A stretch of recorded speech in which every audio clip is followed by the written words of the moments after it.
Story time on how I got beat up for going to a school field trip. This happened around like 4th or 3rd grade. And it was like to this water park slide thing at the end of the year. So at the time I was living with my grandma. So I come back and I tell her, yo, I have a field trip. Can you sign my papers so I could go? Mind you, it's free. You just need to sign it so I have permission to go. But she was like being hard-headed. No, you can't. No. She was like, sign it yourself. Da-da-da-da. I took that for real. I guess she was trying to be slickly funny, talking about some sign that paper yourself. And I did what she told me to do. I signed that paper and I got my outfit ready the next day for the field trip. All right, boom. I go to the field trip. I come back home. Okay, my stepmom is back from wherever she came from. She's like, where are you coming from? I'm like, I just came back from my field trip. I don't even walk in the door. My grandma's already out there. She's like, how did you go on the field trip? She gets to tell me something. Yeah, I told her she couldn't go. Girl, no, you didn't. You told me to sign that paper, and I did just as that. Because why would you tell a child to sign the paper and you weren't for real? So then I'm getting when I tell you I pissed myself, no way or shape or form was that ever okay. So then, yeah, that happened, and it was just like, oh my gosh. When I was in middle school, I used to have this friend. We're going to call her Chanel. And me and Chanel were super close. Like, I'm talking 2 peas in a pod. So a week before Chanel's birthday, I'm asking her, like, hey, like, what did you want to do for your birthday? Are we doing a birthday dinner? And she tells me no. Like, we're not going to do anything at all. So I'm like, okay, cool. 2 days before Chanel's birthday came up, I asked her again, hey, Chanel, your birthday's this weekend. Did you want to do anything? I already told my mom I'm good to hang out. She said I can hang out with you. We can celebrate. She said, no, I don't want to do anything for my birthday at all. So I'm like, okay, weird. But, you know, I was thinking like maybe she really didn't want to do anything for her birthday. So I let it be. That same weekend comes, and of course, at the time, Snapchat is huge. So I'm checking everyone's Snapchat, and I see Chanel at a restaurant with all these girls from our school having a birthday dinner. So immediately, I call Chanel, and I'm blowing her up. I'm texting her. She's not responding at all. I don't hear from Chanel until I see her again on Monday at school. I'm like, I thought you told me you weren't having a birthday dinner. I would have came. Why didn't you invite me to your birthday dinner? Why didn't you tell me anything about it? And Chanel tells me that the reason why she didn't want me at her birthday dinner was because she wanted her birthday to be about her. First, I'm like, what do you mean be about you? Of course it's going to be about you. It's your birthday.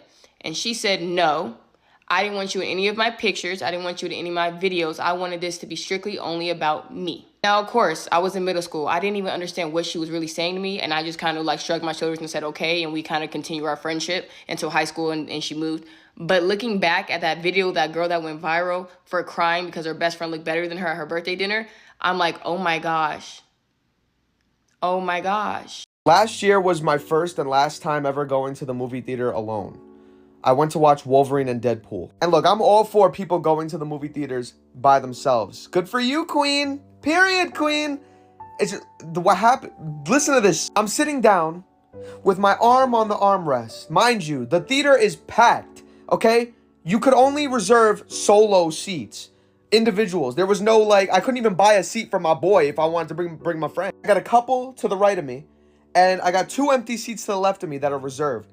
And they're not here yet, so, you know, this armrest is mine. A few minutes go by, and 2 girls walk past me and sit down right next to me. Those are the girls who reserved the seats. Another few minutes go by, and the girl who's next to me props her arm on the armrest too. We're like almost touching arms. Like my arm hair is tickling her arm. Another few minutes go by. Now she moved her arm to my arm. Now she's pushing my arm. And I'm thinking to myself, I'm not moving my arm. I was here first. Who the hell is this? And I'll be so in my own head sometimes. I'm asking myself, maybe she doesn't even, Kevin, it's not a big deal. Maybe she doesn't even know that you're there. Maybe she didn't see you when she walked in. Maybe she doesn't even feel your arm. Maybe she has numbness. She has bad circulation. I have no. Another few minutes go by. I see a flash happen on my left side. I'm like, okay, I don't know what that was, but let's continue watching. I feel a tap on my shoulder. The girl next to me shows me her phone. The girl that was further away takes a picture of me and this girl and captions it, goals, with a heart emoji. Now, chat, listen to me. I was born at night, but not last night. Shout out Stefan Marbear. I don't know how old these people are. I'm not here to make buddy-buddy. I'm not here to make friends. I'm here to watch the damn movie. So I look at her phone. I'm like, silence. Silencio, Bruno. Another few minutes goes by. I get another tap on my shoulder. Same girl. She pulls up the notes app on her iPhone, shows it to me. She asks me, Instagram, question mark? This is when I ask the age-old question. How old are you? She looks me dead in my eyes, dead in my blue-gray eye. I'm 13, but nobody needs to know. What? What the fuck? So off rip, I hear this, and I'm like, oh, hell no. And I go back to the, like, I'm like leaning furthest away from this person. Taps me again. Goes, okay, listen, you don't have to follow me, but can I have your Instagram account? This was a mistake. I was put under pressure, okay? I didn't know what to do. Quick thinking, I was like, sure, you can follow me. Now, her and her friend have my Instagram, see that I have a following, and start looking down at their account, at my account, looking at me, checking to confirm that's me, going, oh my God. Like, now they're snickering, now they're hype in the movie theater. That's when I'm like, oh shit, I messed up big time rush. Long story short, I felt like I needed to evade the situation. I went down to the ramp of the movie theater. I finished watching the movie. It was like 15 minutes left on the ramp of the theater. They proceeded to follow me and stand behind me, waited till the credits rolled. And then when I turned around to walk past them swiftly, she tried to walk in front of me in an attempt so I can knock her over like some dominoes or like fall on top of her. But I'm too quick on my feet. I saw she was moving in front of me and I stopped and I walked around her. Move! But here's the best part. She comments on my Instagram post and goes, hey, Kevin, it's the girl from the movie theater. Can we talk about what happened in the movie theater? What happened? What is wrong with people? Get away from me. I restricted her account, and now to this day, she still DMs me. Oh, hey, my parents aren't home. Come over. What is wrong with these kids, bro? Well, I wasn't doing that. When I was 13, I wasn't allowed to go to the movie theater by myself. My parents loved me. If you're a child, stop trying to rizz up adults. It's creepy. I've been wanting to tell y'all that story for so long. I had to make a few dollars off of that dumbass kid. Shout out Wolverine and Deadpool, solid movie. Simple Sugar. So, y'all, I used to date somebody or whatever, but we been broke up, we been stopped talking, been over with. And they got in a relationship, and you know me, I'm not shady, I'm not salty. I was happy for them. Like, I'm like, okay, period. Like, you know, cool. And mind you, like, I want to say, when was this? I want to say June of last year. No, I'm going to say July. It was either the end, no, it was like the end of July, like around that time. He ended up basically finding out that I was talking to somebody else. Mind you, at this time, I didn't even freaking know he was talking to a new girl. Like, I didn't even know. But I was talking to this boy or whatever, and he had, like, posted us. And I guess he seen it or somebody showed him, and he texted the boy. It was like, I hope you're not talking to my da-da-da. Basically, starting trouble, and then sending him pictures of us on some weird stuff, like, trying to mess up what I got going on, basically. And, like, I'm like, you're a weirdo. So then, fast forward, he pops out. And I'm like, this like, you popped out, but you literally was just trying to mess up what I got going on. I'm not even mad you popped out, period. Do your thing, but don't be trying to mess up what I got going on. So, boom. Then he has the nerve, like, maybe a week or 2 weeks after he popped out, to send me, like, a little Instagram bomb. It's, like, an old picture of us, and he, like, I miss you. He, like, it's one of them days, I miss you, da-da-da. And I leave him on red, and I screenshot it. At the time, my homegirl, I had told her what happened, and she was like, wait, I know who he popped out with or whatever. And then he was like, you should text her. She was like, you should text her, since you want to text who you talking to, and send her, like, the screenshots of him texting you or whatever. So I did that. And the girl was like, oh, girl, thank you. I would have been looking so dumb, blah, blah, blah. And she still messed with him after that. Like, mind you, this is last year. I'm pretty sure they was messing with each other after that. So, boom. And mind you, I didn't do that out of spite. I did that because he did something to me.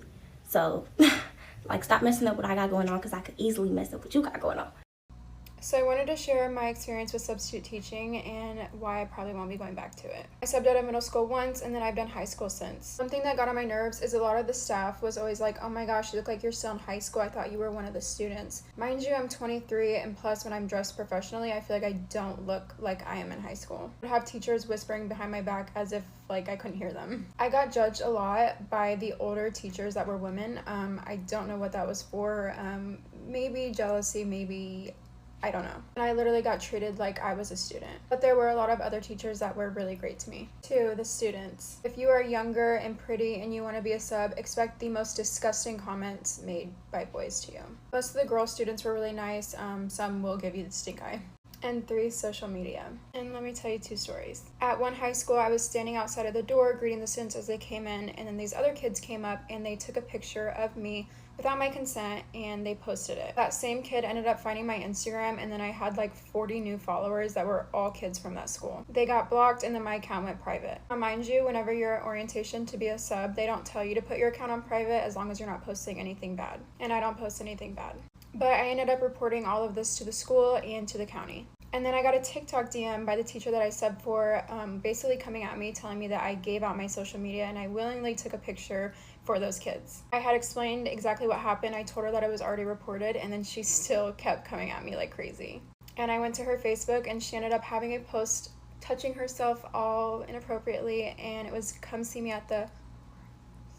So yeah, that was reported as well. The last time that I subbed, I had an issue. These kids followed me in class, and I literally saw that they tried to follow me, and they were requesting to follow me. So I had to call them out because you cannot be doing that, and then I had to report it to the school. I also would post like, come with me to be a substitute, this is what I'm doing for the day, and kind of just shared my experience. But the comments from men were absolutely disgusting. It's really sad that I couldn't even go to my job without kids making it weird, and it's really sad that I couldn't post about it and giving people more information about subbing without grown men being weird. So I stopped posting those videos. Most of the time, you don't even have a key to your own room, and you definitely do not have a key to the bathroom. So it's just very inconvenient. And again, you have to go around asking people for help, and you literally feel like a student. And the pay is not good enough to be dealing with all of that stuff.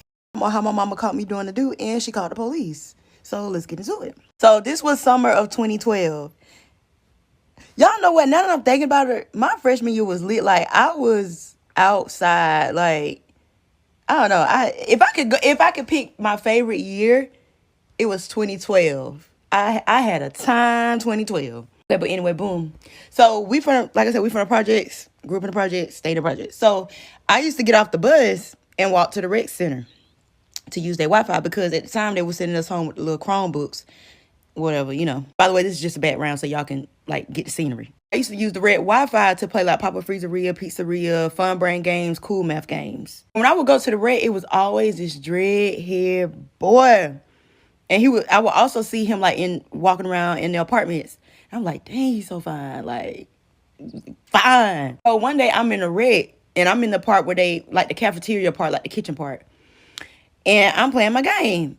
And he comes in there and he switched up my Chromebook. Like, it caught me so off guard. I'm looking at him. I'm like, give me back my Chromebook. Give me my Chromebook. So in the midst of us tugging for the Chromebook, of course, we go to like, you know how boys like, you know. I know in 9th grade, should nobody been thinking about it, but eventually hormones start bouncing off the wall. Your thoughts get to wandering. So, it's normal. But he was like, so after he finally gave me my Chromebook, and I started like packing it back up, zipping it up in the case. And he was like, you finna walk home? I said, y'all finna walk home. He said, okay, let me finish the last game. I can walk with you. I said, okay. I go sit on the bleachers and watch him play basketball. Like, I swear I thought I was just so in love, y'all.